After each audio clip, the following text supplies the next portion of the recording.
Depois de alguns anos de espera, os gaúchos da Bela e o Olmo da Bruxa lançam agora seu segundo disco, Afeto e Outros Esportes de Contato. Gravado de forma totalmente independente, o disco mistura referências que vão de Deftones a Belo, de Loop ao Sun for One, da Fresno ao Title Fight. Dessa salada mista surge um disco sincero, com pegada forte e que consegue apresentar as nuances da banda de uma maneira única. Tudo isso em um universo lírico que fala sobre diferentes temas que acompanham o dia a dia da juventude contemporânea. Da dor de um luto precoce à vulnerabilidade da saúde mental, passando por outros temas. Para desvendar mais sobre esse disco, eu recebo aqui Júlia Garcia, Felipe Pacheco, Ricardo de Carli, Pedro Acosta, no Por Trás do Disco do Vamos Falar Sobre Música. Sejam muito bem-vindos. Oi, eu sou o Lipo, da Bela e o Olmo da Bruxa, como vocês podem saber. E eu toco guitarra e canto algumas músicas, não muitas, mas algumas. Eu sou Pedro Acosta. Eu também canto algumas outras músicas e toco guitarra também. Eu sou o Ricardo, sou baterista da Bela e eu amo estar nessa banda. Ah, lindo. Oi, eu sou a Júlia, eu toco baixo. Eu falei igual a Bela Campos na novela, completamente de graça. Mas pode deixar, tá tudo bem, não precisa começar de novo. Gente, eu estou muito feliz de receber vocês. A gente combinou esse programa, pra quem tá nos ouvindo, de uma forma muito rápida, porque eu fiquei muito obcecado no disco de vocês.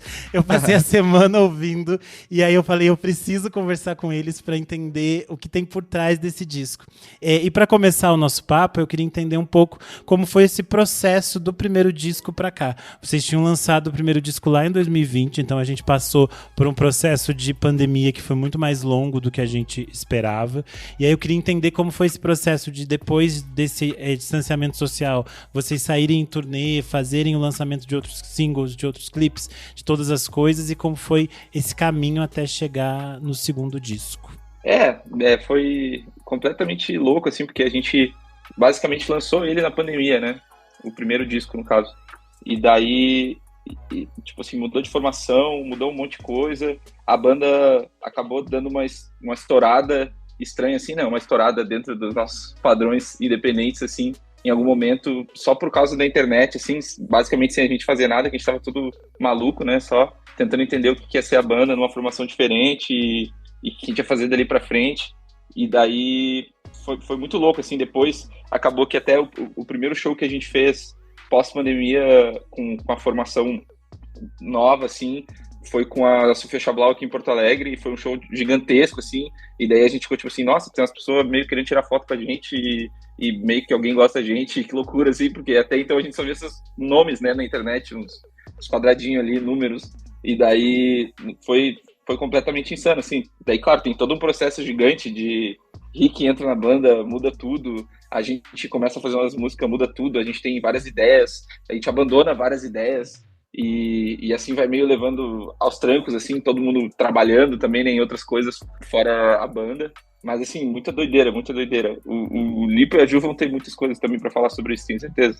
Cara, sim, né, foi, assim, queria ressaltar muito esse bagulho que foi naquela parte da pandemia ali, né, que tu falou ali, que rolou a forma... A gente lançou o álbum, acho que foi no primeiro dia do isolamento social. O primeiro disco, no caso. Primeiro disco e... Então, eu acho que isso também influenciou, assim, vamos dizer, na nossa percepção do público na época, né? Tipo assim, tava todo mundo maluco da cabeça, né? Porque não faz bem ficar em casa isolado, né? Então, tipo assim... E aí, quando voltou a ter show, assim, que a gente sentiu, como tu disse, né, Pedro, o calor, assim, das pessoas, né? A conexão genuína com o público, assim, porque até então a gente tinha um disco, não, o primeiro disco estava fazendo números na internet e tal, mas que a gente não sabia, não fazia a menor ideia de, tipo, quantas pessoas vai num show da Bela a partir desse momento, porque, tipo, não tinha um disco antes, então a gente não sabe o que vai acontecer agora, né? Até chegarmos a esse momento de agora, né, que estamos lançando, né, lançamos finalmente o segundo disco que... Nossa, demorou tanto. Tá maluco. A gente falou um pouco nessa primeira parte sobre como foi esse processo do primeiro disco, mas eu queria entender também qual foi o momento que vocês entenderam, ok, agora é a hora de partir para o segundo disco e o momento de começar a trabalhar, de pensar que caminho a gente quer seguir nesse segundo trabalho. Eu acho que, na verdade, o momento que a gente decidiu que tinha que ir pro segundo trabalho foi logo que a gente lançou o primeiro trabalho, né? Porque, assim, mudou muita coisa, né? Eu diria que, assim, óbvio, sempre teve a ideia, mas que a partir desses momentos de começar a fazer os shows, começar a entender esse público que a gente tinha e o quão sério já tinha virado esse negócio, assim, de ter muita gente que acreditava muito na gente, de ter muitos amigos que trabalham com a gente acreditando e fazendo acontecer também. E principalmente a gente viajou depois desse show, não lembro se foi no mesmo ano, 2022 ou 2023, que a gente foi para São Paulo, saiu do estado pela primeira vez e tocou 2 shows lá. A gente ficou tipo assim, meu Deus, sabe? Tem gente que tinha, sei lá, 80, 90 pessoas lá no front pra gente, primeiro show fora do estado. E daí começou a se criar uma urgência, assim, né? Como pode ver, não funcionou muito, porque essa urgência demorou mais 3 anos, né? Mas né, se criou uma certa urgência, assim, de que, tipo, ok, a gente tem que fazer um monte de música, a gente tem que fazer as músicas mais legais do mundo, a gente tem que produzir do jeito mais legal do mundo, assim, porque em contrapartida do primeiro disco, que foi uma coisa mais rápida, assim, e daí meio que se criou isso, assim, no final a gente acabou, muita coisa foi caindo uma em cima da outra com esse tipo de função de show e tal, mas foi mais ou menos, desde aquela época já existiam canções que estão hoje nesse disco, assim. Não, eu sinto que, bom, eu acabei entrando na banda no final de 2023 e peguei esse processo já um tanto em andamento, assim, né, que como o Pedro comentou, algumas músicas já existiam, mas eu sinto que no ano passado a gente pôde fazer como um laboratório, assim, tanto de gravação, lançamento, quanto de turnê, porque a gente lançou um single, né, a melhor música do mundo. Já haviam outros singles lançados também, entre esse e o primeiro disco, e todos com uma boa receptividade, assim. Mas aí a gente lançou esse single e fez a turnê do single, foram acho que umas 12 ou 13 datas, e a gente, né, tocou em vários lugares que nunca tinha tocado antes, e se confirmou, assim, outra vez essa recepção muito calorosa, assim, né, de todo mundo. E eu acho que ali a gente começou também a se entender como banda, né, no palco, na performance bastante, e eu acho que os shows da Bela começaram a se tornar mais ou menos o que são hoje, assim, né, que são muito enérgicos, muito divertidos e não se levantam a sério também, que são coisas que para mim refletem muito no disco novo, sabe, no Afeto do Esporte de Contato. Acho que muito da sonoridade que a gente construiu juntos ao vivo é algo que a gente quis imprimir sonoramente nesse disco novo, assim. Tanto de realmente sonoridade, assim, né, um som bem vivo, muita coisa tocada ao vivo, nada de autotune, nada de correção de tempo, assim, também, tipo, tudo realmente corpos tocando, né?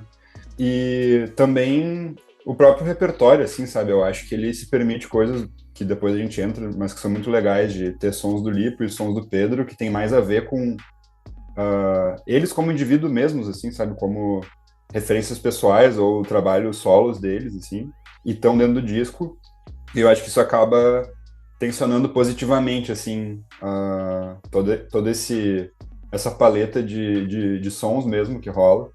E é isso, assim, foi muito bom fazer muito show no passado. Algumas músicas do disco a gente já tocava ao vivo, o que também é muito legal, assim, porque tu vai testando a reação da galera, testando como é que funciona no palco. E aí quando chega pra gravar, tu tá muito mais quente, assim, né? Inclusive o próprio som que a gente gravou lá com o pessoal da Enorme, né? A gente tava no meio da turnê, assim, do ano passado. E aí tinha um dia livre, a gente foi gravar, então tava super quente. Eu acho que toda essa energia, essa coisa elétrica, assim, ela tá super presente no disco.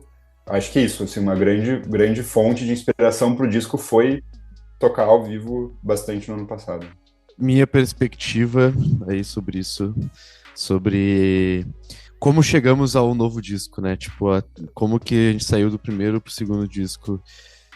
Acho que faltou, né? E nas respostas aí eu vou esclarecer essa parte que é a timeline do bagulho. O que aconteceu, né? Porque saiu o primeiro disco, tivemos uma troca de formação, e aí, o que vai ser a banda agora? E daí, esse carinha aí, esse cara que hoje é carequinha, mas que na época tinha cabelos longos, que ele era um tanto metaleiro, assim. A peita do Napalm Death, as pessoas não vão ver, né? Mas o Pedro tem uma peita linda do Pra quem não tá Napalm entendendo o Death. que ele tá falando, ele está falando do Pedro Acosta, que está de cabelo raspado, com uma camiseta do Napalm Death. Yeah. E aí ele começou, tipo, a me mandar, assim, os sons dele, assim, e a gente começou a, tipo, não, meu, vamos continuar a banda, tá ligado? Tipo assim, porque teve uma opção, assim, né, querendo ou não, de, tipo, tá, então vamos só acabar a banda, tipo, foda-se, sabe? Virar aquelas bandas que lançou um disco e sumiu pra sempre e azar, né? Mas a gente, tipo, não, meu, vamos continuar. Ele começou a mandar uns sons e eu comecei a ficar, tipo, tá, não, tem coisas rolando aqui, assim. E na época eu até também tinha menos prática, assim, com composição, que eu acho que foi algo que eu adquiri muito mais fluentemente, assim, nos últimos anos, e principalmente fazendo o disco novo da Bella e outras coisas que eu fiz junto, assim, em paralelo, justamente para pegar mais cancha em, tipo, compor músicas e ver a reação do público perante as minhas músicas, né, também. E aí, enfim, a gente começou a fazer as novas músicas, né?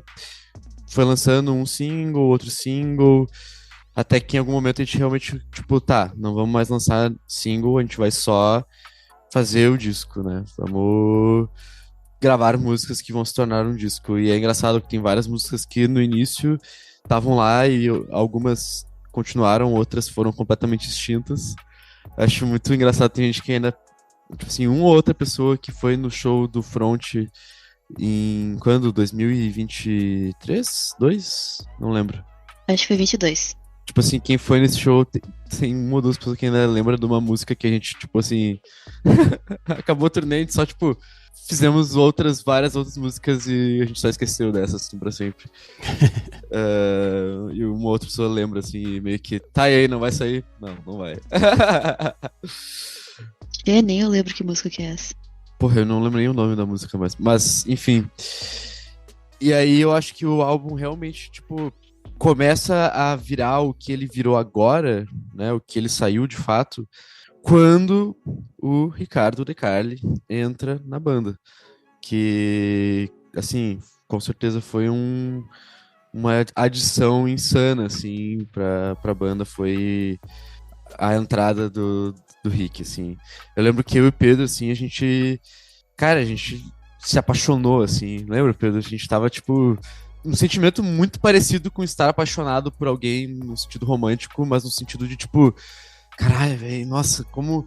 Nossa, ele toca a bateria muito bem, ele entende as referências, tudo que a gente tá falando, de cabo a rabo, sabe? É natural, ele é um cara gente fina, ele é mais velho que a gente, o que pra mim era muito, muito da hora, assim, dele ser tipo, tá, a gente tá botando alguém mais responsável que a gente, não menos responsável que a gente, tá ligado? Uma adição muito influente pra banda, assim, tipo, cara, tu quer botar uma pessoa que seja mais responsável que tu, só tem a ganhar com isso, tá ligado? E aí, deu um match insano, assim, insano. Nós 13 e o Rick, assim, um match muito insano. E aí combinou já com outras pessoas que o Rick conhecia, outros contatos que a gente não tinha, outras ideias de produção que o Rick, por ter experiência, adicionar também. E aí eu acho que isso aí acabou também, né? Foi uma virada de chave para o disco, tipo, tá, ele tinha as composições que saíram lá, né? Claro.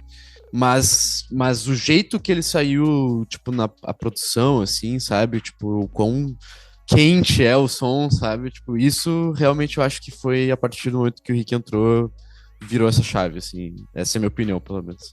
Fazer uma banda é mais complexo do que um casamento, né, gente? Às vezes vocês passam mais tempo juntos, então faz sentido a sua explicação desse deslumbramento apaixonado. Sim. Vocês explicaram um pouco sobre a construção do disco historicamente, mas eu queria entender se vocês tinham ali um universo temático, alguma coisa que guiava o trabalho, até vocês chegarem nesse título, que eu acho um título fantástico, que é Afeto e Outros Esportes de Contato. Eu queria que vocês falassem um pouco sobre isso. Então, é que, na verdade, assim, como faz muito tempo, né, como eu disse, que tem muitas dessas músicas existem, assim, né, algumas minhas são realmente dessa época aí, 2022, 2023, assim. Então, o conceito, ele foi se moldando, assim, né? Baseado, que nem eu falei, tava falando esses dias com meu grande amigo e colega de quarto, o Juan Pablo, que tá doente aqui do lado, inclusive, coitado, e tá, salve aí pro Juan, mas que ele tava citando algum autor, sei lá, que ele falou que primeiro a gente faz as coisas, artisticamente falando, né? Primeiro a gente faz as coisas, depois a gente pensa sobre elas, né? E eu acho que é muito isso, assim, de... A gente fez um monte de música e óbvio que algumas delas tinham algumas coisas em comum ali, de um amor dramático, de perda, coisas comuns, assim, né? E que até já tinham a ver com a gente, assim, nesse troço do rótulo do emo, ou sei lá o que, do rock triste. Mas acabou que muitas outras coisas foram sendo agregadas, né? Até pela idade que a gente tem e coisas que a gente passou que a gente nunca tinha passado quando lançou o primeiro disco lá com 16 anos. Eu tinha, tipo, 17. E daí, então, muita coisa mudou e através do tempo e dessas músicas sendo concretizadas foi a partir disso, só depois que a gente já tinha essa união desses sons e dessas ideias, que foi se criando a parada do afeto, dos esportes de contato e também muito na vontade de ter realmente essa ideia que une tudo, né? De ter um conceito, de ter um conceito visual. Isso aí tem mais um monte de gente envolvida, a Alice, o Lucas, que trabalham na parte de design, de filmes e fotos e vídeos. E junto a gente foi criando isso, assim, né? De ter essas ideias malucas para tentar descobrir o que era essa coisa que une todas as músicas, né? Qual é o ponto de encontro dessas coisas tudo, assim. E também porque a gente, no final, né? Se for ver, assim como boa parte das coisas da banda, as explicações são só, tipo assim, a gente achou legal. A gente achou bonito, a gente achou legal. Não tem tanto para explicar, não. Na hora, assim, agora dá para fazer um TCC, assim, né? Descrevendo as ideias e tal. E sempre tem, tipo, as pessoas que gostam, que pensa tudo, a influência e porquê disso, daquilo. Mas no final mesmo, na hora lá, quando a gente decidiu, tanto o nome, quanto capa, quanto as ideias para essas coisas, era tudo só, tipo assim, cara, isso é muito legal, assim. A gente acha da hora. Eu tenho minhas teorias, na verdade, assim. Meu Deus. Que assim... Eu tenho a informação que o Pedro, ele treina MMA, né? Então ele treina de fato um esporte que é super de contato, assim. E aí, quando a gente estava, inclusive no início do ano, fazendo uma turnê que a gente acompanhou o Vitor Brauer, eu e o Pedro, a gente conversou muito sobre isso. E aí tem uma história que é muito bonita que o Pedro conta sempre, que eu adoro ouvir. Mas assim, que é algo que fala sobre a vulnerabilidade que tu se coloca quando tu tá praticando um esporte de contato, assim, tão intenso quanto uma luta, certo? E eu acho que o lance do afeto, ou de se colocar numa relação, ela te coloca nesse mesmo lugar também, assim, sabe? De risco, de vulnerabilidade. E aí o Pedro me falou isso, assim, dessa sensação que ele tem, às vezes, quando ele tá treinando e, tipo, tu tá apanhando um monte, assim, e tu sente o teu corpo, talvez mais corpo do que em outro momento, e tu sente que tu vai morrer, mas depois sobrevive e a dor passa e tu segue em frente e tu aprendeu alguma coisa, assim. Eu acho isso lindo demais. Acho lindo demais ter vindo de um ambiente tão brutal quanto de uma luta, assim. Mas, assim, eu nunca treinei quando era criança, assim, judô, e não cheguei a esse nível, assim, de intensidade. Mas eu sei também que tem todo um respeito e uma ética envolvida em quem pratica, enfim. E aí eu acho que a ideia de juntar isso com essa estética toda que é meio boxe também, meio luta marcial, que já traz cor saturada, acho que essa crocância também do som, acho o som muito violento também do disco, assim, eu acho belíssimo, mas acho um disco muito violento, assim, e para mim isso é tudo dentro desse grande escopo de afeto do esporte de contato. Enfim, essa é a minha tese sobre o porquê. O Pedro falou dessa coisa de a gente pensa é legal e a gente colocou, mas isso eu acho que é uma coisa interessante também da criação artística, né? Porque naquele momento ali você coloca algo e você não confabula porque aquilo vem, mas obviamente aquilo está construído numa base que é todas as coisas que formaram vocês historicamente. Eu entendo que a própria experiência toda que vocês citaram anteriormente de ter lançado o disco e ter esse gap entre o lançamento do disco até poder sair em turnê, acho que isso gerou experiências únicas para todas as pessoas que viveram a pandemia, saíram da pandemia com experiências que falam muito sobre as nossas relações de afeto, e essa perspectiva que o Ricardo traz sobre o disco e sobre o título do disco especialmente, eu acho toda a identidade visual do trabalho muito bonita, as fotos e a direção de arte do Lucas Expedidor e a identidade visual assinada pela Alice Hugentobler. É assim que se pronuncia o sobrenome dela, gente? Hugentobler, ok. E quando eu vi a capa, tanto a capa do single quanto a capa do disco a primeira vez, uma coisa que me lembrou foi o filme Bom Trabalho, da Claire Danes. Eu não sei se algum de vocês já viu, que é aquele Bill Travol. É um filme de 1999, e ele se passa, ele acompanha homens da Legião Francesa vivendo ali naquele espaço meio de deserto, e eles fazem aqueles trabalhos extremamente de coisas de exército, assim. Então eles fazem funções militares, só que tem uma forma como ela filma esses trabalhos, e como existe quase uma carga quase homerótica entre esses homens ali, fazendo coisas que são muito violentas, e como de algum modo eles se fecham sentimentalmente, eles não se abrem para os outros, mas de algum modo eles dividem uma intimidade que é muito forte por eles estarem tipo num espaço de separação social mesmo, que eles estão no deserto, num treinamento que é muito barra pesada mentalmente. Enfim, é um filme lindo, eu sou muito apaixonado por ele. E aí eu não sei, a primeira coisa que as capas me lembraram foi isso, e eu acho que dentro do disco a gente tem coisas que falam mais sobre esse universo também, né, de você se jogar sem rede, digamos assim, nas relações, na troca com outras pessoas, que eu acho que é um pouco do que o Ricardo falou. Não sei também se eu não viajei. Não, é muito isso, assim. Inclusive, a gente até comentou, porque a gente ouviu, né, no final do episódio aí que tu falou um pouco sobre o disco, que comentou isso, e a gente internamente falou que tu entendeu tudo, assim, que isso estava sendo comunicado de alguma forma ali. Ainda não vi esse filme da Claire Denis, mas eu gosto bastante do trabalho dela. E outra referência que tinha, até peguei aqui, é a capa desse livro da Hanya Yanagihara, não sei se você já ouviu falar. Eu sou completamente enlouquecido, eu terminei de ler esse livro faz tipo 2 meses. Ele está aqui na minha sala, ele está no cantinho. Essa foto do Peter Rujar, eu sou completamente apaixonado pelo Peter Rujar. Quem ouve o podcast sabe que eu sempre indico o trabalho dele. Ele é um fotógrafo queer muito importante. E a foto específica que o Ricardo está citando, gente, que é a capa do Uma Vida Pequena, é a Orgasmic Man, que ele parece que está chorando, mas a gente não sabe se ele está tendo um orgasmo, se ele está chorando. Enfim, é uma capa linda e eu adoro muito. Foi total ref.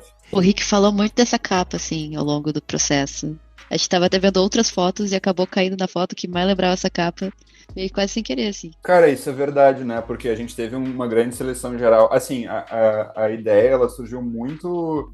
Isso é muito legal, assim, do pensamento artístico, todo do conceito, que foi um super input de todo mundo, e desde um bom tempo sempre tinha essa ideia de, não, vamos produzir algo que seja ambíguo, mas ao mesmo tempo que pareça que tem algum profissionalismo de luta envolvido, mas que, né, que não necessariamente comunique algo, tipo assim, que pelo enquadramento ou pelo como as coisas estão, ele possa te levar a pensar outras coisas, assim.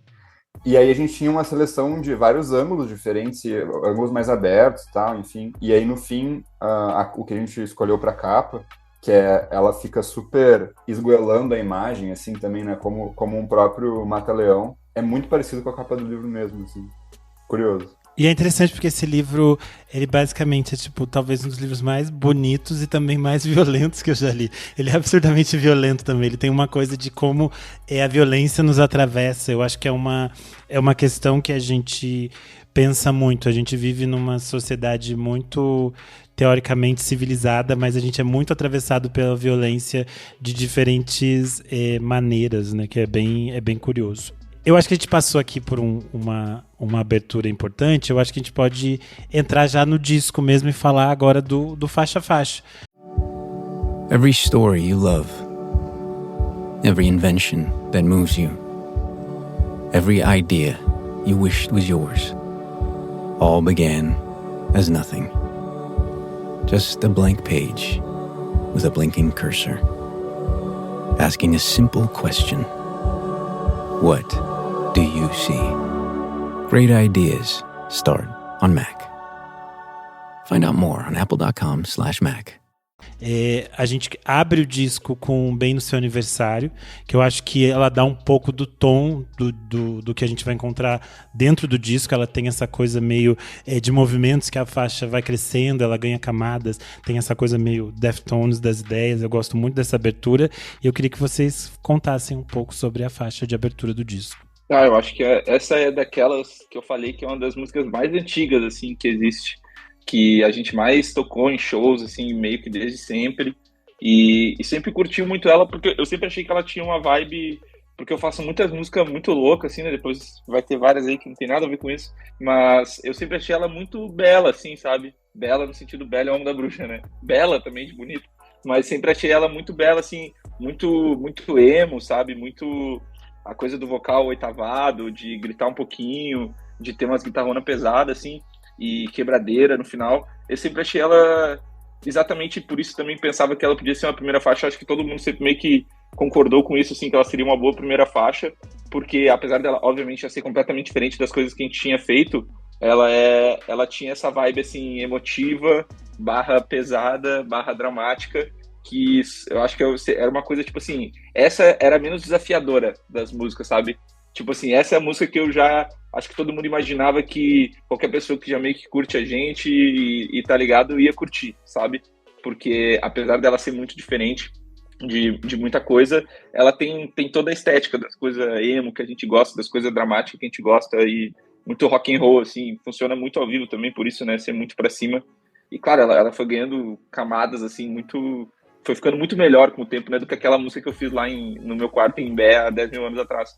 Mas eu sempre achei ela perfeita de ser a primeira música exatamente por isso, assim, porque eu acho que ela tem a introzinha baixa, ela é dramática e ela, tipo assim, fede a Bela e o Homem da Bruxa, assim. Você falou que é de Imbé. Eu fiquei curioso com isso, porque tem uma faixa que vocês falam da praia e da cidade vazia no inverno. Eu queria saber de onde vocês são, cada um. A gente é todo mundo de Porto Alegre, só o Pedro que veio de fora. Imbé, para quem está nos ouvindo e não sabe, é um município do litoral do Rio Grande do Sul. Só para quem está nos ouvindo para se localizar. Que estamos aqui só entre papo de gaúchos e às vezes a gente esquece que o nosso estado não é o coração do Brasil. Nossa, tu tem a referência de Imbé agora, respect.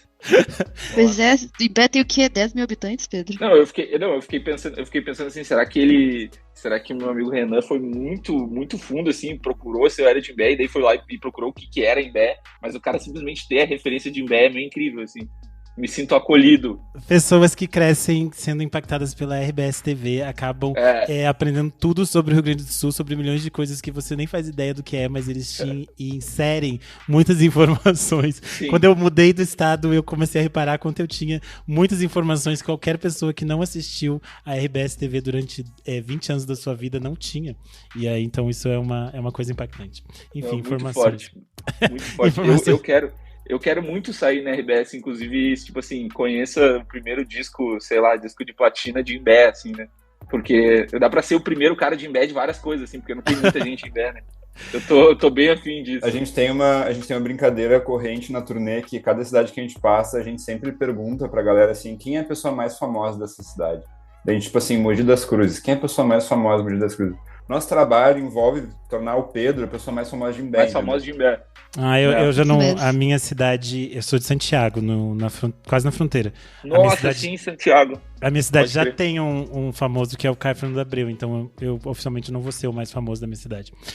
Por enquanto. Isso eu já sei. Pode ser o maior podcast, cara. Isso dá pra ser. Mas eu descobri também que tem uma DJ da minha cidade. Eu fiquei passado que ela tocou até no Lollapalooza, então já tem uma DJ, um escritor e um podcaster. Muitas coisas. A gente fugiu do foco total. Vamos falar da segunda faixa, Nova Paixão. Eu acho que essa faixa tem, pra mim, pelo menos, ela tem uma pegada um pouco mais pop rock, assim. Eu acho que tem outros momentos do disco que são bem mais pesados. Ela me lembrou uma coisa meio rádio FM na virada do século. Acho que talvez pela letra mais romântica. Queria que vocês falassem um pouco sobre Nova Paixão. Ela é um pop rock, né, claramente, mas mais que um pop rock, ela é rock gaúcho, tá ligado? Então, pode ser por isso, só viu de novo as influências de viver 20 anos no Rio Grande do Sul? Exatamente. A minha cabeça de virada do século é uma coisa meio Tequila Baby, então... Sim. Então, essa é uma música de rock gaúcho, tá? Totalmente, assim, é a maior inspiração, o maior ref pra esse som. É o rock gaúcho, 100%, na época que eu tava ouvindo muito. Especialmente uma banda chamada Bideu Balde, que eu amo muito. E gosto muito do quão bobos eles são, assim, mas ao mesmo tempo é umas músicas legais e às vezes tem uma parte que é tipo, nossa, isso aqui é bem emocionante, mas eles são bobos ainda assim, sabe?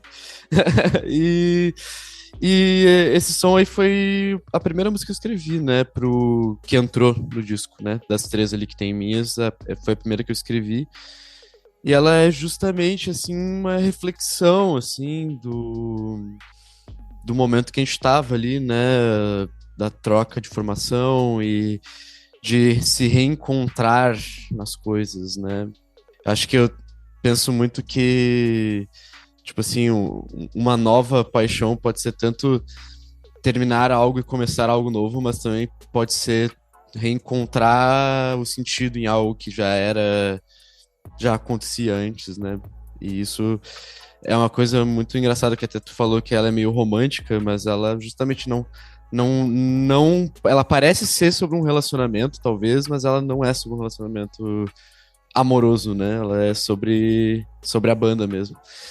É que antes você também falou que a banda tinha. Que vocês tinham se apaixonado e falou sobre paixões. Tá aí, ó, tá tudo um círculo, viu? Vai tirar. E isso é uma coisa muito linda, assim, porque eu acho que justamente o disco, né, ele basicamente trata várias maneiras de como o afeto se apresenta na vida das pessoas em ângulos muito diferentes, sabe? Tipo, tanto raiva, quanto, tipo, saudade, quanto se apaixonar, mas talvez não romanticamente, mas se apaixonar por um momento, por um grupo de pessoas, por algo que tu tá fazendo, né? E é isso aí, galera. Vamos viver a vida, vamos ser felizes. Não quero mais depressão no rock. Mentira, tem uma música que eu fiz, né, que chama Vou Me Matar, né? A gente já vai chegar nessa também, mas enfim. E até a próxima faixa já é mais depressiva, né? Você falou chega de depressão, mas a gente vai ter sim depressão.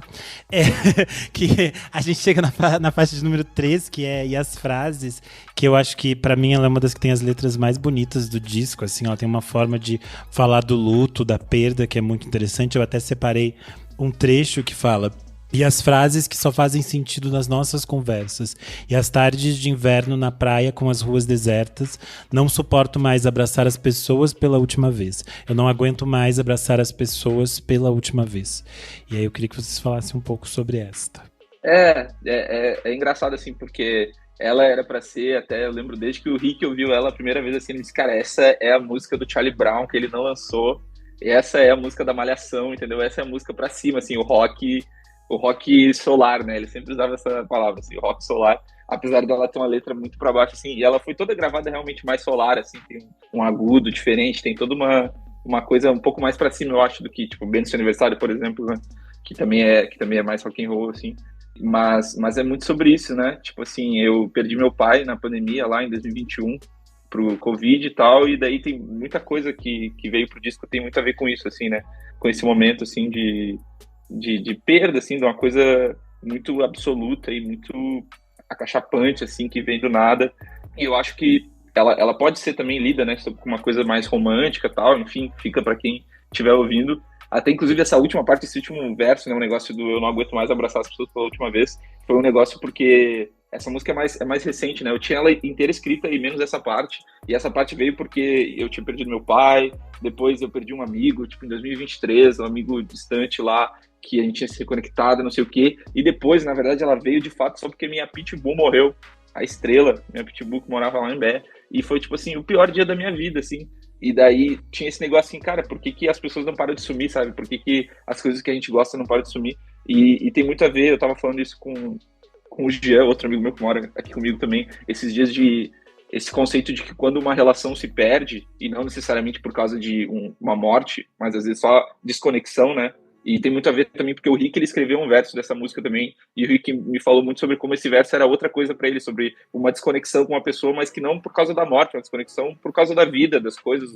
um separamento, assim, e como quando tu perde isso, assim, uma linguagem morre, sabe? quando tu para de conversar com alguém, quando tu se desconecta de alguém por algum motivo, uma linguagem muito única, muito pessoal que tu tinha com alguém morre, sabe? Nesse momento, assim, isso acaba e não adianta, tipo, não tem como, porque a conexão que eu, Pedro, vou ter com o Renan vai ser só nossa, sabe? E é que eu vou ter com o Lipo é só nossa. As coisas podem ser parecidas, mas no final é 1 a 1, sabe? O jeito que a gente se comunica. E daí isso tem tudo a ver, assim, tanto com meu pai, quanto com meu amigo, quanto com a minha cadela, quanto com alguém que tu ama, alguém que tu namorava e tu não namora mais, ou, sabe, alguém que tu era amigo e tu não é mais. E é muito sobre isso, assim, e acho que ela é um pouco engraçadinha no sentido de que ela é tão pra cima, mas ela tem uma letra tão deprê, assim, mas é basicamente isso. Você estava falando e me lembrou de um episódio do Saia Justa que a Fernanda Young tá falando para ela o quanto terminar amizades é uma das coisas mais dolorosas, era uma das coisas mais dolorosas da vida dela. Porque ela fala que quando a gente está falando de família e de amor romântico, a gente está envolvendo sangue e sexo. E quando a gente tá falando de amizade, a gente tá falando sobre essas coisas que foram construídas apenas entre aquelas pessoas sem qualquer outra expectativa. E aí eu acho que chega nesse espaço de você sentir uma dor de uma perda, que é isso, é o apagamento dessa existência que foi conjunta, que foram coisas criadas coletivamente, que eu acho que é todo o espectro de você ter amigos, de você formar uma banda, de você formar um conjunto com outras pessoas, acho que é também uma perda complexa e que machuca também, que é doloroso. A gente segue para a faixa de número 4, Briga de Irmão e Outras Cadeias de Violência. Eu acho essa também mais um nome de faixa fantástico. Essa faixa também trata um pouco desses temas de memória, de saudade. Ela é uma faixa mais curta. Eu queria que vocês comentassem um pouco sobre ela. Essa música aí...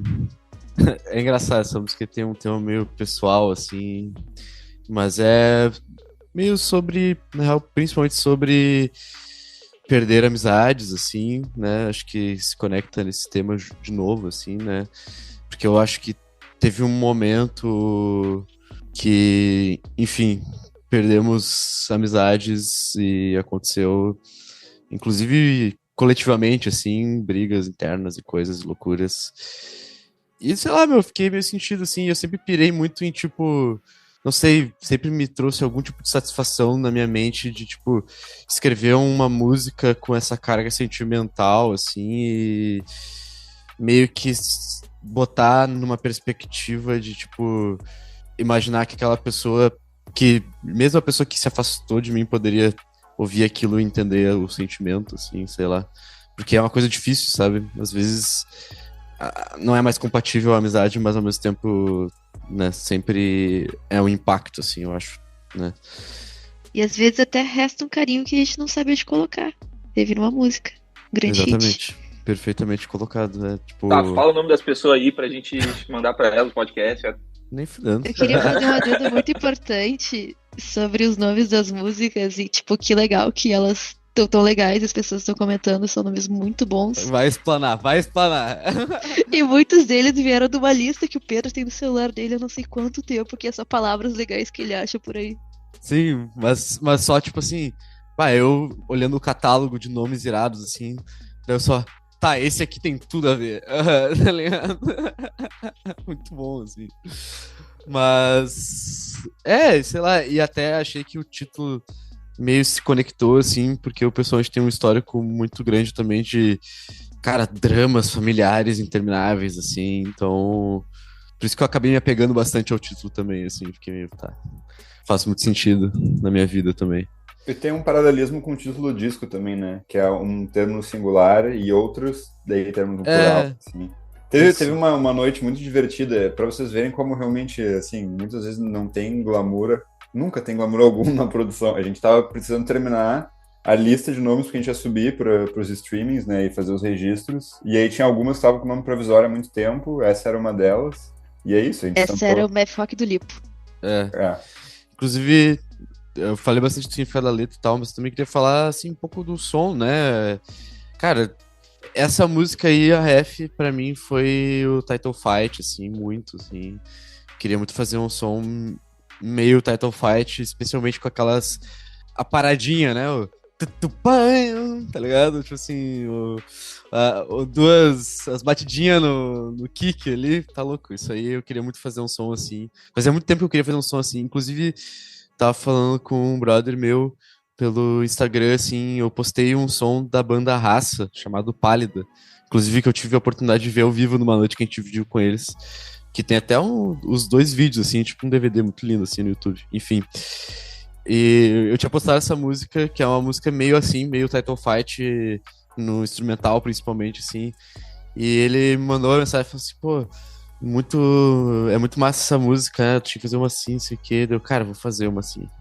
Pô, no fim da produção ali, cara, o Zamp torando, assim, eu gravei, foi a única música que eu gravei a guitarra dentro da sala do Zamp pra, tipo, microfonar muito, assim, e fazer muito o harmônico vir demais, assim. Enfim, ficou lindo. Perfeito. Obrigado, Beard, Lentino, todo mundo que produziu. Maravilha. A gente vai pra faixa de número 5, Eu Sei É Foda. Essa faixa tem uma pegada bem forte, eu acho que ela tem uma forma como ela caminha por movimentos mais crescentes e outros descendentes, eu acho isso muito interessante. Queria que vocês comentassem um pouco Eu Sei É Foda. Essa música aí foi na mesma leva e as frases, que eu acho que foi as últimas músicas que eu fiz, assim, que acabaram entrando no disco, assim, mais recentes, né? E apesar de não serem tão recentes também, mas é muito uma pira parecida, assim. Eu lembro que eu gostava muito do jeito que o instrumental nasceu, assim, de ser diferente, ser uma coisa que, por exemplo, a guitarra já não conduz tanto a música, assim, o que conduz é mais o baixo. E com a bateria, assim, quando a gente começou a gravar, tava vindo com um som muito furioso, assim, aquela caixa estourando de alto, assim. Eu sempre achei muito irado. E uma das músicas que eu acho que mais cresceu, assim, da versão eu tocando violão aqui pra versão que a gente gravou final. E a gente acabou soltando até um live dela, uma vez que a gente já tocava nos shows, e virou meio um cult, assim, né? Um clássico cult ali dos fãs. Sempre tinha alguém no show que meio que sabia cantar essa já, porque a gente já tocava e tinha esse live. E tinha o bootlegzinho, né?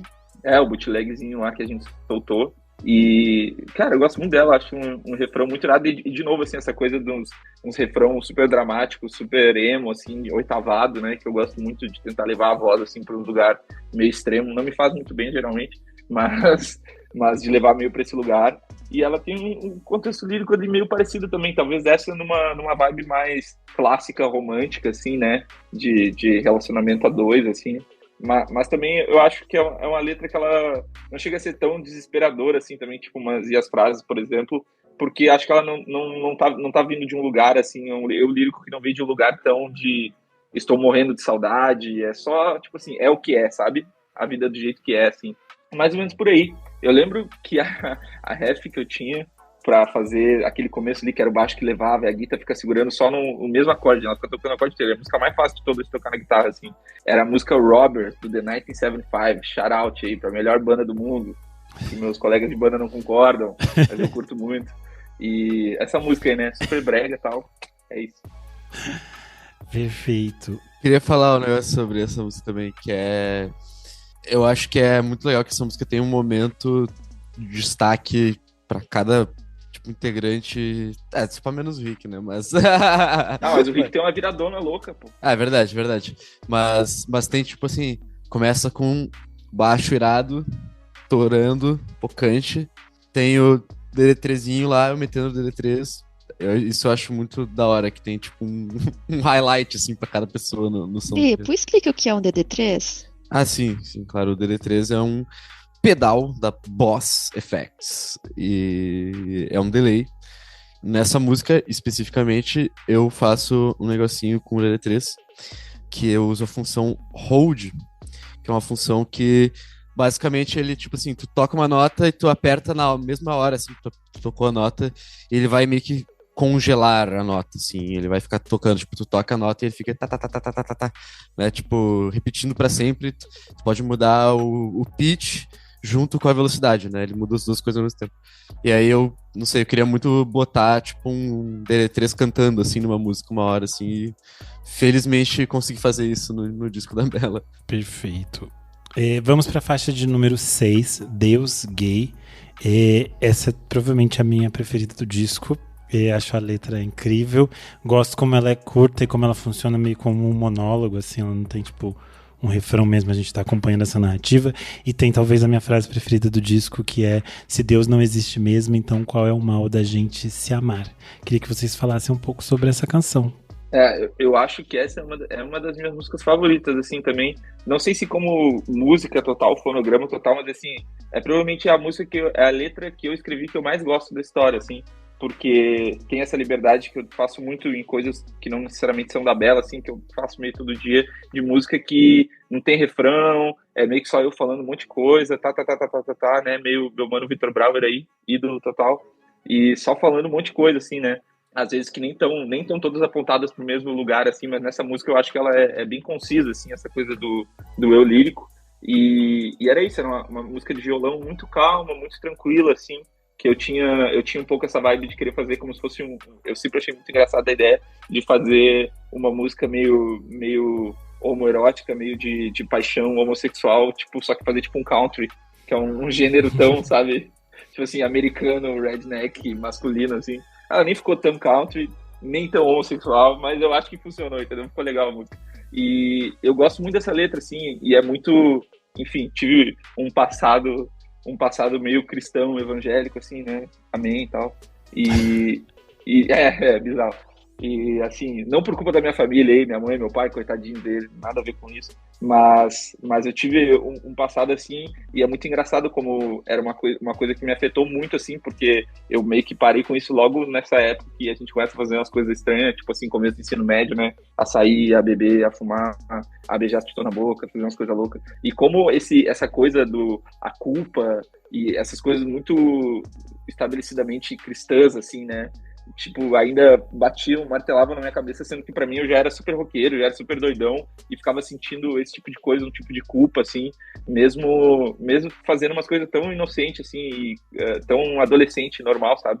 E eu acho que ela é muito sobre isso, assim, sobre se permitir, né, e ela vai levando todo esse caminho pra só no final falar isso, porque realmente, assim, demorei muito tempo, claro que porque na minha cabeça realmente tudo bem, né, se Deus não existe e tal, sempre pensei isso, mas até tu realmente conseguir tirar esse fardo, assim, mesmo que do subconsciente, sabe, é uma coisa tão mais complexa, tão mais difícil, assim, que precisa passar tão mais tempo, e tu precisa passar por tanta coisa até tu chegar nesse lugar, assim, e dizer que, tipo, tá tudo bem, e é isso, enfim, eu gosto muito dela, gosto muito do arranjo que o Rick me ajudou a fazer total, assim, porque aquela levada de batera, tudo é umas coisas que meio que não existia por ela ser muito violão e voz, assim, né? É a faixa que a gente conseguiu gravar um banjo também, que a gente queria muito meter um banjo no disco pra deixar aquela vibe country. E, enfim, eu gosto muito dela também, assim. Esse nome até foi uma coisa, porque esse era um dos nomes daqueles que ele era meio placeholder, assim, né? Tipo, o Math Rock do Lipo, essas músicas que a gente lembrava delas por causa com esses nomes, assim. Só que eu sempre achei ele tão um pouco provocativo, assim, né? Que eu meio que gosto disso também. E ao mesmo tempo tão autoexplicativo, né? Sim. Tipo assim, aonde que a gente vai chegar no final disso. E eu gosto muito dela, assim, exatamente por ela ser sucinta, ser rápida, mas conseguir falar exatamente o que tem que falar, assim. Perfeito.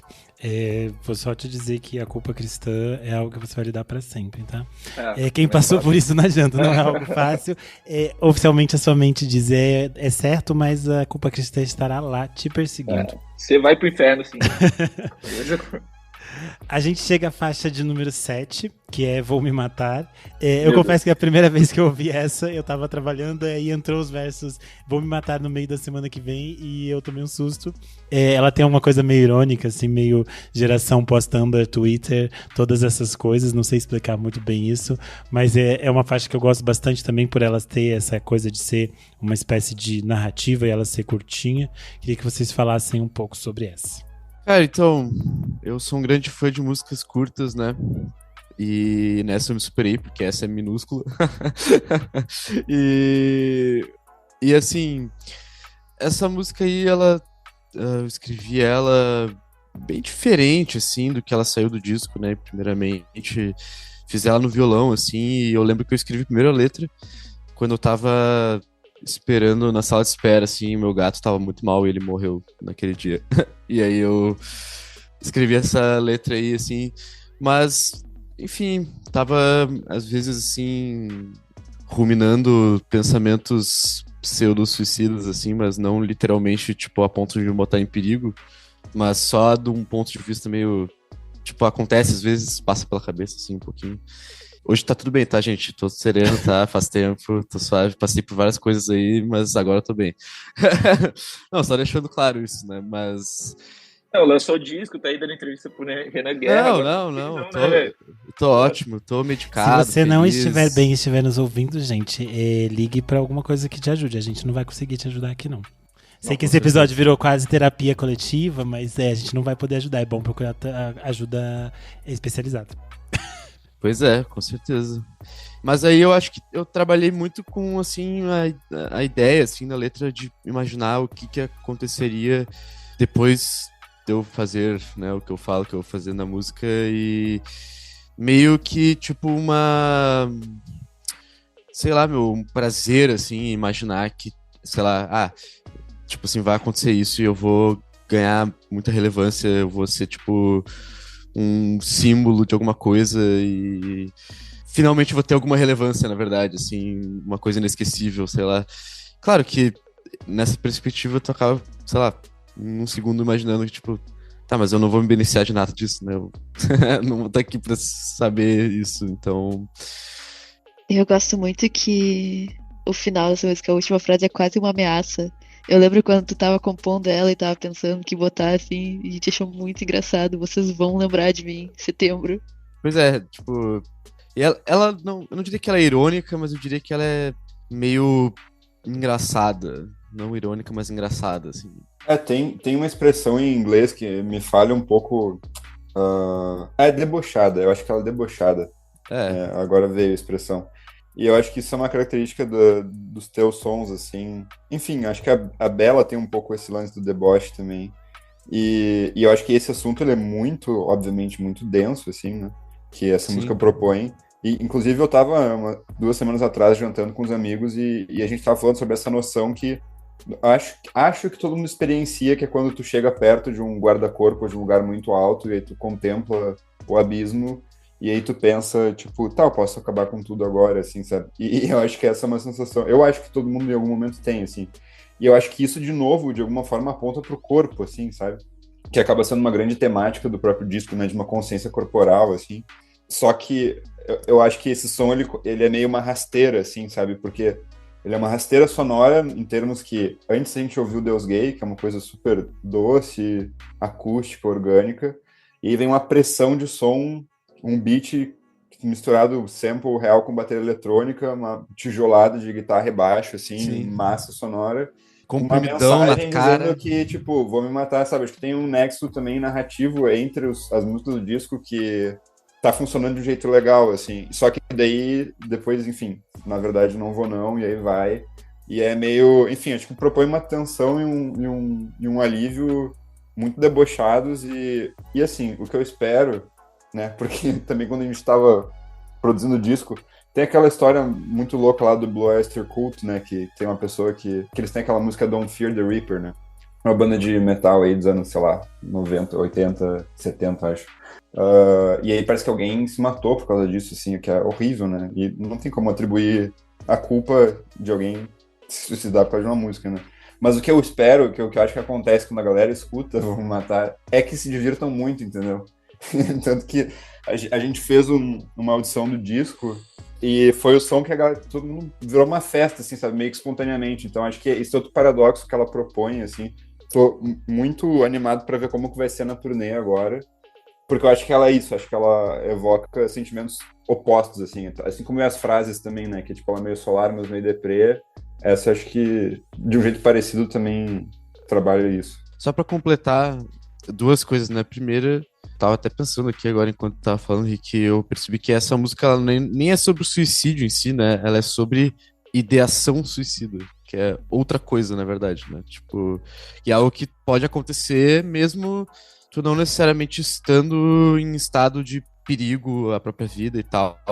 É simplesmente que nem o pulso de morte, assim, esses papos de psicanálise, assim, né? E a segunda coisa é que, enfim, a gente mudou muito a música, né, quando a gente levou pra banda, assim, ela tem uma vibe bem próxima, assim, mas acho que melhor produzida, mas bem próxima do que eu tava fazendo no meu disco solo também, que eu lancei antes do álbum da Bella, né? Enfim, acho que contribuiu muito também com, enfim, a variedade de questões ali, de inspirações dentro do disco. A gente vai então para a faixa de número 8, mesmo assim, que é a faixa que tem participação do Sofia Chablau em Uma Enorme Perda de Tempo. Acho curioso porque o Sofia Chablau tem uma identidade sonora muito forte, e é interessante como aqui a banda se adapta à identidade de vocês, que também é muito forte, e aí cria essa, realmente é uma participação deles no trabalho de vocês. Acho que isso é raro hoje em dia, que às vezes as pessoas têm essa dificuldade de fazer feats, que às vezes são feats meio inventados, então não existe uma conexão real. E quando a gente ouve a música, é muito interessante como a voz da Sofia entra para dialogar com aquilo que vocês estão propondo nessa canção. Então eu queria que vocês falassem um pouco mais sobre Mesmo Assim.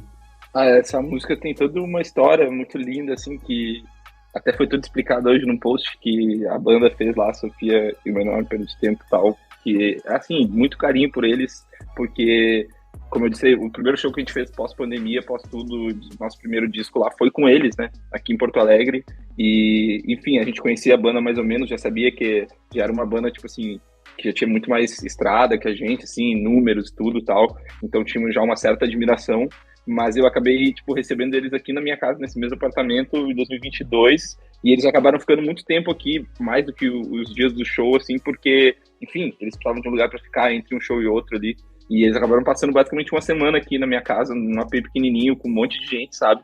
Mas a Francesca, a produtora, o Lalão, o Rod e tal, então, e foi um momento de muita conexão, assim mesmo, assim, de conhecer pessoas muito legais, sabe? Estão fazendo coisas muito legais, que naquele momento para mim era só muito um sonho, assim, né, sair daqui, fazer shows em outros lugares e tal, e era uma coisa que eles já estavam vivenciando, assim, e acabou criando uma conexão muito linda, assim, que culminou num show muito irado também que aconteceu, mas foi nessa mesma semana que a gente estava ali naquele momento meio músico clássico, todo mundo na sala sentado, mostrando musiquinhas um pro outro, e eu mostrei essa música para todos eles aqui, da Bela mesmo, eu tava aqui, né, até porque se botasse mais uma pessoa no meu apartamento, provavelmente ela ia cair, assim, da janela, e daí eles curtiram muito esse som, era só um som que eu tava fazendo, assim, no violão. E eles curtiram muito e na mesma hora, assim, o Theo já pegou o baixo, botou no amp de guitarra e meio que começou a inventar umas coisas. A Sofia foi me ajudando a terminar uns versos, me ajudou a terminar um refrão, botou um nome.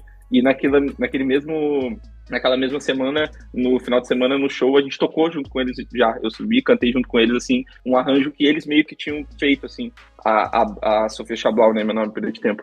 E daí, enfim, foram muitos anos, né, a gente sempre manteve um contato, eu fiquei lá na casa do Theo algumas vezes em São Paulo, a gente se conheceu melhor, enfim, várias idas e voltas, eles vêm pra cá, a gente ir pra lá, e sempre rolou essa conexão e essa ideia de que quando a gente fosse fazer esse disco, essa música tinha que estar lá, sabe? Já tava até meio adormecida, assim, a gente nunca mais tocou ela, né?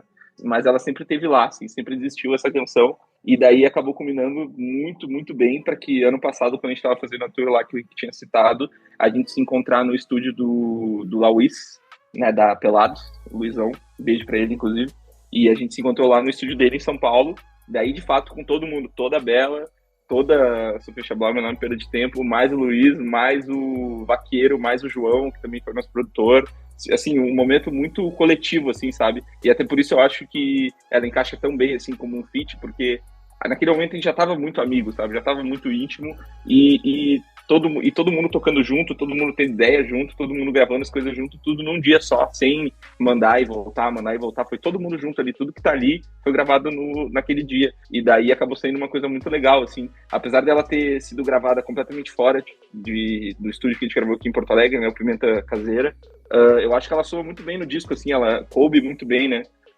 dentro do disco, e eu acho que tem muito a ver com a nossa sonoridade também, até porque fui eu que compus lá o começo da música, mas eu acho que soa muito como eles também, muito 50-50, sabe? Isso eu acho muito lindo, assim, muito, muito lindo.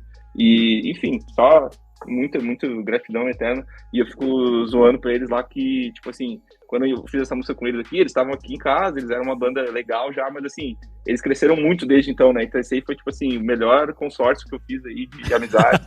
Que até hoje aí, espero comprar um carro, pagar umas contas aí só com essa música. Maravilha. A gente vai pra faixa de número 9, Hematomas no Corpo do Nada.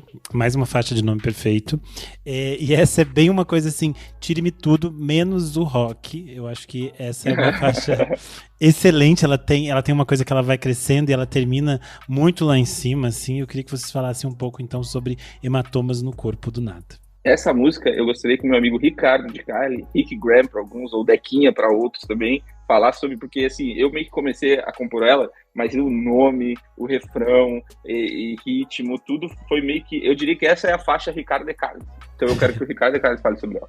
Bom, esse som foi um que ele teve uma construção muito que aconteceu tocando junto, assim, né? Porque uma coisa que é legal de falar, que o Lipo comentou no início, essa troca de formação da Bela que aconteceu, é porque antes o Pedrinho tocava bateria e tinha outra pessoa que cantava, e aí depois a pessoa saiu, e aí o Pedro deu uma de Dave Grohl e assumiu guitarras, vocais e composição, entendeu?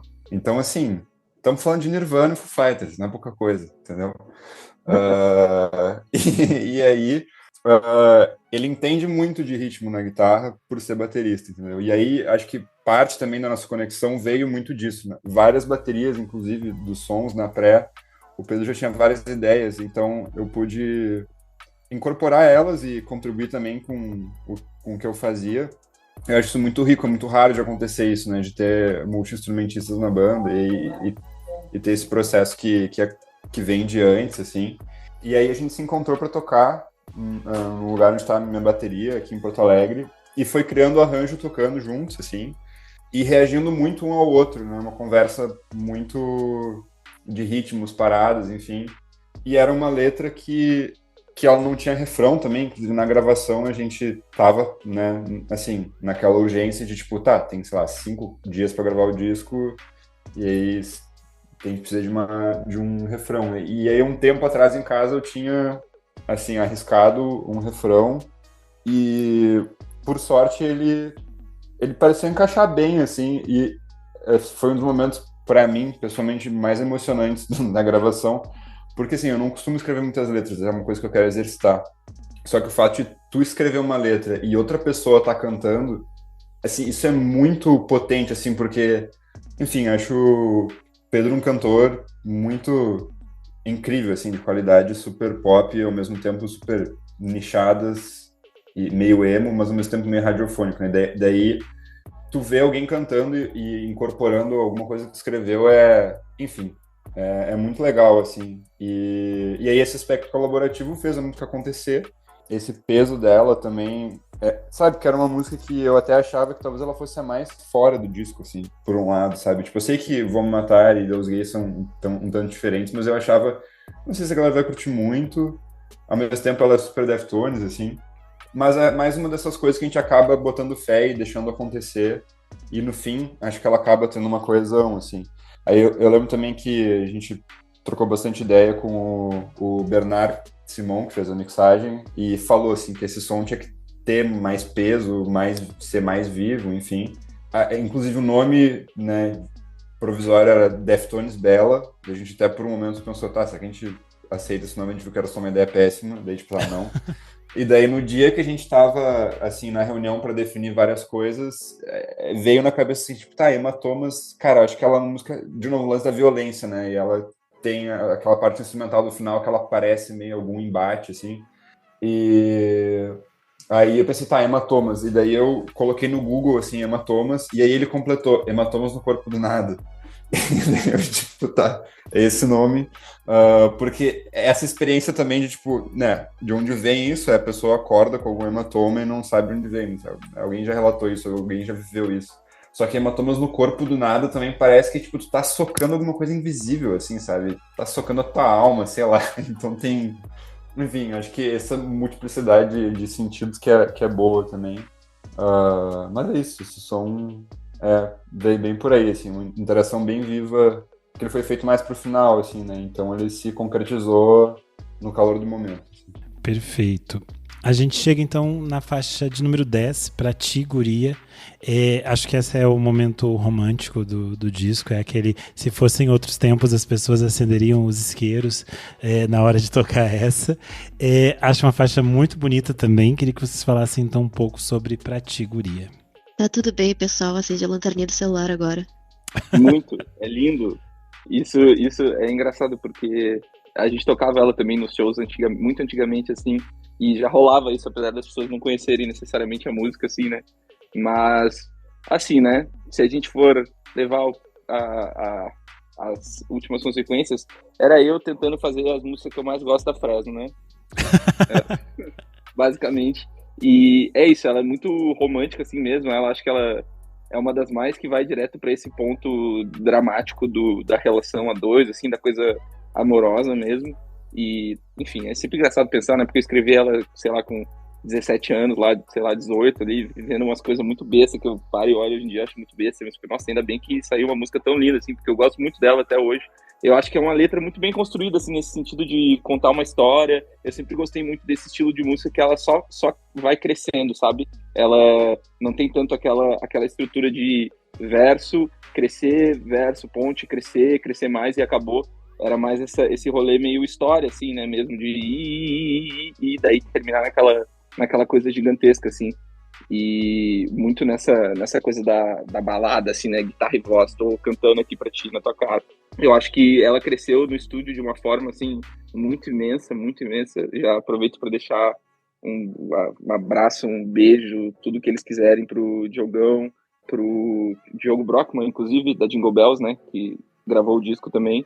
O próprio Bernardo Simon, que o Rick já contou, que também estava na gravação e fez a mixagem. E pro João Lentino, que também foi nosso produtor. E assim, porque eles fizeram a música ganhar outro tamanho, assim, sabe? Que eu nem imaginei que ela podia ter quando a gente foi gravar ela em estúdio, de fato. Foi a música que eu mais ouvi, assim, nas press ali, ouvindo as mix, né? E dando feedbacks. Foi a que eu mais ouvi, porque eu ficava encantado, assim, como ficou uma coisa tão bonita. No final até rolou, porque a gente sempre teve a ideia que essa música que tinha que ter, se tivesse para ter um instrumento adicional, um violino, uma coisa orquestral, tinha que ser essa música, né? Daí a gente estava sem o dinheiro para a OSPA, né? Daí a gente teve que recorrer a outros caminhos. O Rick muito perfeitamente conseguiu, num dia aleatório que não tinha nada a ver com Bela, recrutar um cara, até me fala o nome dele agora, como é que é o nome dele, Rick? André Gutz, um salve pro André Gutz. Um beijo pro André Gutz, que ainda colocou aqueles violinos e tal, aquelas cordas no final da música, que eu acho que dá uma vibe insana, assim. Ao mesmo tempo, ela tem uma coisa super de um timbre Smashing Pumpkins, naquelas guitarras ali que vem 100% do Diogão lá no estúdio. E, cara, acho muito lindo, assim, o groove que ela foi crescendo, porque antes ela era uma música realmente 100% guitarra, que só vinha naquela parte do final mesmo. E daí o jeito que o Rick conseguiu entrar junto nela também para fazer acontecer aquele groove dela ir subindo mais degrau por degrau, assim, né? E eu gosto muito dela, assim. Ela seria uma faixa perfeita para terminar o disco se a gente não fosse maluco. E, enfim, eu gosto muito dela. E tô muito ansioso, assim, para ela acontecer ao vivo também, porque eu acho que ela tem, apesar de eu às vezes ser meio esse cara chato que fica tocando guitarra sozinho no palco, em algumas músicas, eu acho que ela ela leva para um lugar que vai ser muito legal, assim, ao vivo. Não, ela também aconteceu uma coisa engraçada que quando ela tem esse clima de só aí, né, tipo, e a gente ficou pensando muito num foguete, numa coisa que uma hora naquele final com o feedback da guitarra, é o lançamento, assim, da nave, né, e daí a gente sincronizou ela com o final do filme Apollo 13, então se vocês quiserem fazer esse exercício, é muito legal, tu pode botar no YouTube aí, Apollo 13, sei lá, a nave tá explodindo, terra tá explodindo, e aí no final, assim, apoteótico, cataclísmico, é muito bom. Tem um vídeo em algum lugar que a gente reagindo a isso, muito insano, depois de 2 dias de gravação, fim de semana inteiro, todo mundo maluco. Nem sei se combinava tanto assim, mas no momento foi lindo. No momento foi lindo. O Pedro falou que pra ti, guria, poderia ser a música final se vocês não fossem malucos, porque o disco acaba na faixa de número 11, Teu Pra Vida Toda, Uma Rosa Sem Espinhos, que é o pagode final do disco. E aí eu queria que vocês explicassem um pouco essa escolha final e esse momento pagode.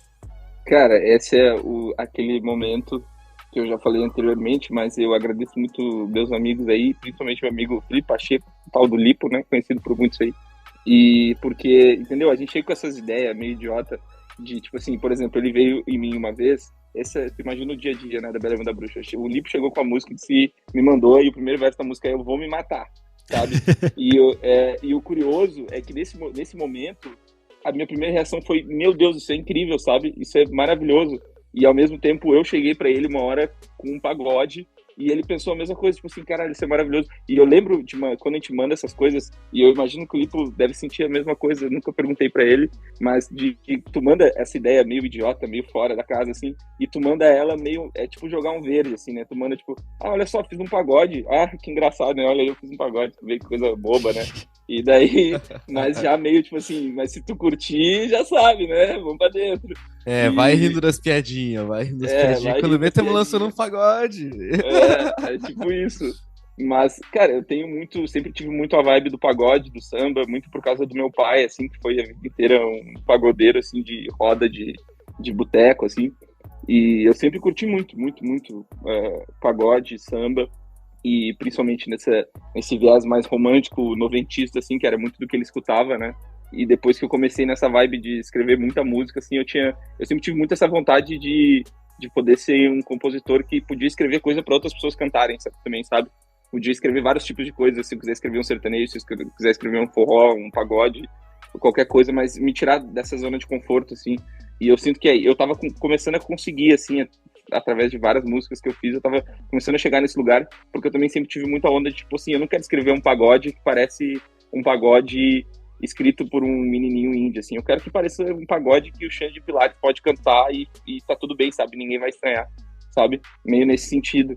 Inclusive, Xande Pilares aí, se quiser usar, é nóis. E, por favor.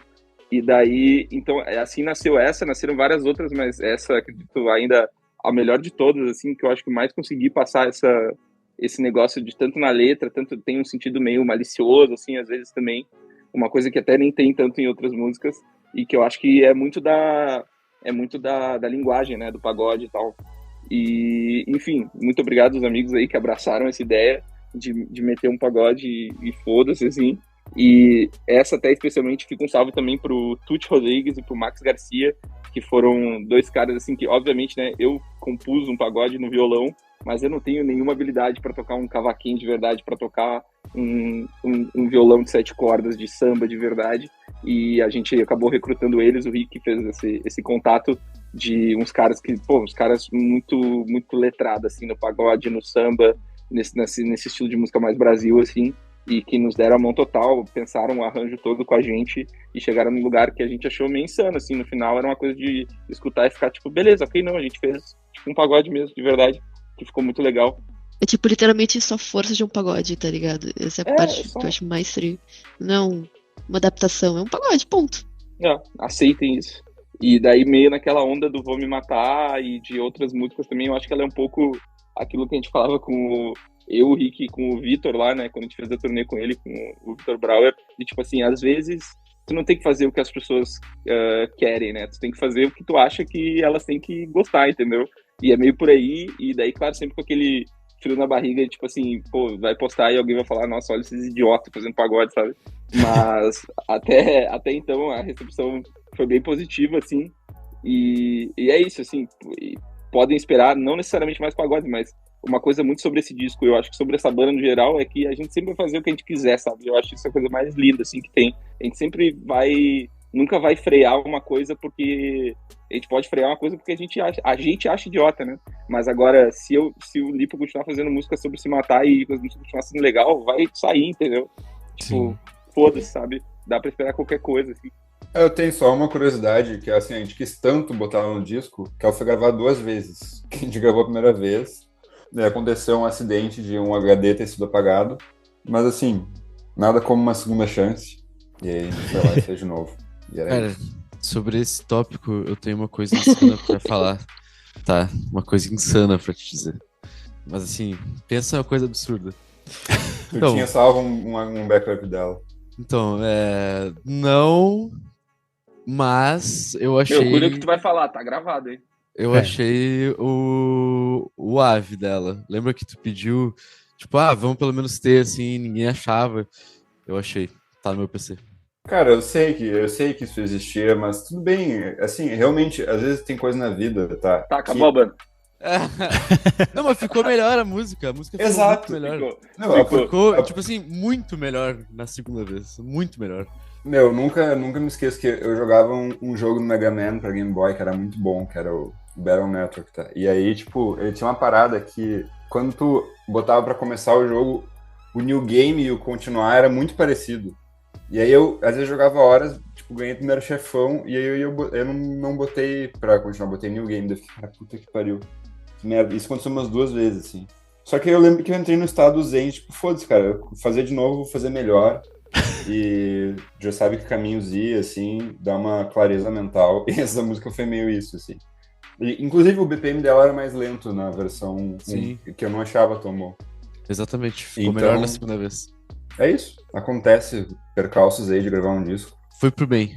Foi pro Foi pro bem. bem. Perfeito. Gente, o papo foi maravilhoso. Só tenho a agradecer vocês. Acho que o interessante desse programa é sempre a gente poder descobrir mais sobre o disco, poder trocar essas ideias. A gente virou quase terapia de grupo aqui hoje. Deixo esse espaço para vocês convidarem as pessoas a ouvirem o disco, seguirem vocês nas redes sociais, todas essas coisas. Eu queria pontuar, antes de qualquer coisa, que não é isso, né? Ouçam um disco e tal, Afeto e Outros Esportes de Contato, Bela e Olmo em todas as redes sociais, Bela e Olmo no Instagram, Bela_Olmo no Twitter, segue lá, tem um monte de gente maluca lá, inclusive salve pra todo mundo do Twitter aí.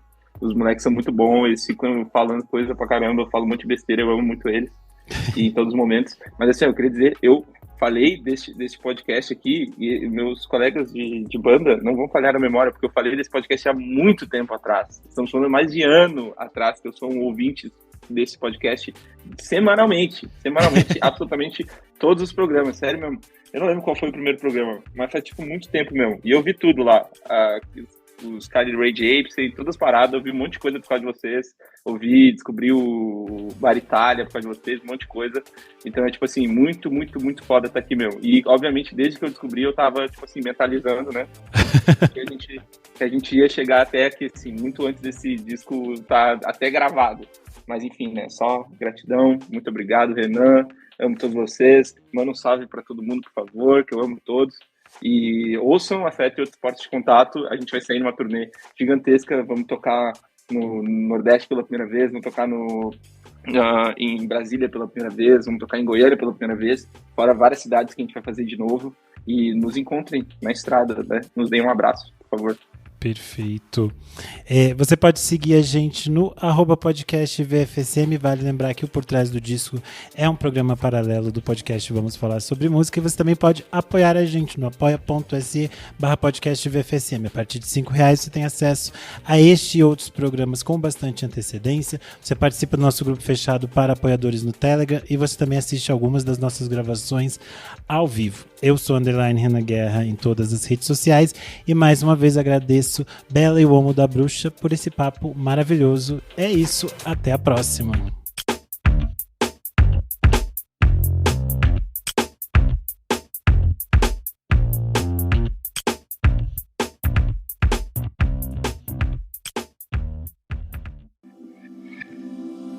Esse podcast foi editado por Nick Silva.